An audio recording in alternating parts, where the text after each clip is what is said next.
Hello students, आज 23 तारीख है और 25 से आपका एग्ज़ाम है। तो आपका समय बहुत कीमती है, मैं बहुत समय नहीं लूँगा। मैंने इससे आपको बहुत सारा प्रैक्टिस कराया, क्लासरूम में प्रैक्टिस कराया, टेस्ट सीरीज़ में प्रैक्टिस कराया, इंडिविजुअली लोगों से मिला, यूट्यूब पे बहुत सारे आपके लिए वीडियोस डाला।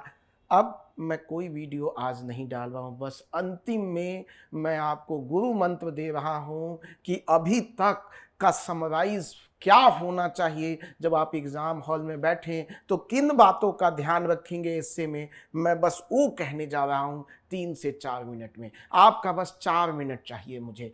पहला इससे का सबसे बड़ा गुरु मंत्र है कि आप किसी भी कीमत पे तीनों एस्से को कंप्लीट करें। इमोशन का एग्जाम हॉल में कोई रोल नहीं है। इससे 3 कंप्लीट करना है तो कंप्लीट करना है। दूसरा गुरु मंत्र, हर एस्से को इक्वल टाइम दीजिए। हर एस्से को इक्वल, 3 एस्से 3 घंटा है तो हर एस्से को 1 घंटा दीजिए। ये नहीं कि एक एस्से 1.5 घंटा में, दूसरा एस्से 1 घंटा में और तीसरा एस्से आधा। ऐसा कभी नहीं करना है। आप कहीं ना कहीं कॉम्प्रोमाइज हो जाएंगे। ठीक है। तीसरा, जब आप 1 घंटा एक एस्से को देते हैं तो डायरेक्ट एस्से को लिखे मत, पहले उसका ब्लूप्रिंट बनाएं, ब्रेनस्टॉर्म करें। ब्रेनस्टॉर्म के लिए 15 से 20 मिनट दें और लिखने के लिए 35 से 40 मिनट रखें। तो हर एस्से में 15 से 20 मिनट ब्लूप्रिंट बनाएं और 35 से 40 मिनट लिखें। फिर 15 से 20 मिनट ब्लूप्रिंट बनाएं, फिर 35 से 40 मिनट लिखो, फिर 15 से 20 मिनट ब्लूप्रिंट बनाओ, फिर 35 से 40 मिनट लिखो। यही होना चाहिए, न 1 घंटा से कम, न 1 घंटा से ज्यादा। 3 हो गए गुरु मंत्र। चौथा, मैं देखा सबसे ज्यादा बच्चा गलती करता है कि वो कोट, कहानी, मैं ये नहीं कह रहा हूं कोट कहानी मत लिखो, लिखो।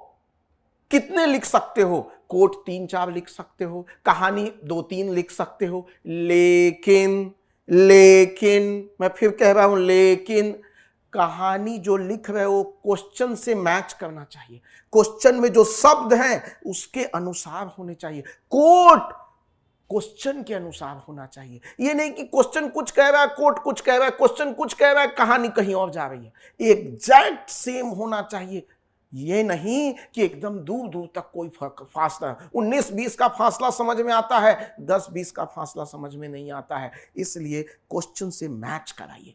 चौथा हो गया। 5वां, राइटिंग पे ध्यान दीजिए। राइटिंग पे 1 पेज 2 पैराग्राफ, 1 पेज 2 पैराग्राफ, इतना ही रखिए, अपने आप आपकी कॉपी क्लीन होगी। 1 पेज में एक पैराग्राफ में 6 से 7 लाइन, ज्यादा से ज्यादा 8 लाइन, उससे ज्यादा नहीं। ये नहीं कि पैराग्राफ लिखे जा रहे हैं 1 पेज 1.5 पेज का, कभी नहीं।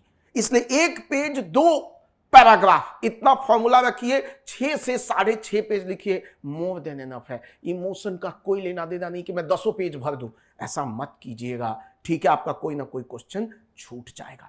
Last but the most important, equally ध्यान दो इंट्रो को, बॉडी को, कंक्लूजन को। मार्क्स डिसीजन इंट्रो के 2 paragraph, transition, body B1 B2, यही 2 से 2.5 पेज में मार्क्स डिसाइड हो जाएगा। इसलिए उसको बहुत अच्छे से लिखो। इंट्रोडक्शन में कम से कम 120 से 150 शब्दों को यूज करो। बॉडी के लिए मतलब 2 से 2.5 पैराग्राफ तो इंट्रो में लिखो ही लिखो। बॉडी में 500 से लेके 550 शब्द, इसका मतलब 8 से 9 पैराग्राफ लिखो ही लिखो। कंक्लूजन में कम से कम 120 से 150 शब्द, मतलब 2 पैराग्राफ तो लिखो ही लिखो। तो कम से कम 12 या ज्यादा से ज्यादा 13, इससे ज्यादा मत लिखो वरना पेपर छूट जाएगा। तो इसी के साथ मैं कहूंगा कि आप तैयार हैं, आपने बहुत मेहनत की है। अब बस अपने में भरोसा रखो, शांत रहो और जाके एग्जाम में अच्छे से तीनों क्वेश्चन को अटेम्प्ट करके आओ। तो ऑल द बेस्ट। भगवान आपके साथ हैं, आपके माता पिता का आशीर्वाद आपके साथ है, आपके गुरु का आशीर्वाद आपके साथ है। All the best. एग्जाम के लिए मिलते हैं एग्जाम के बाद।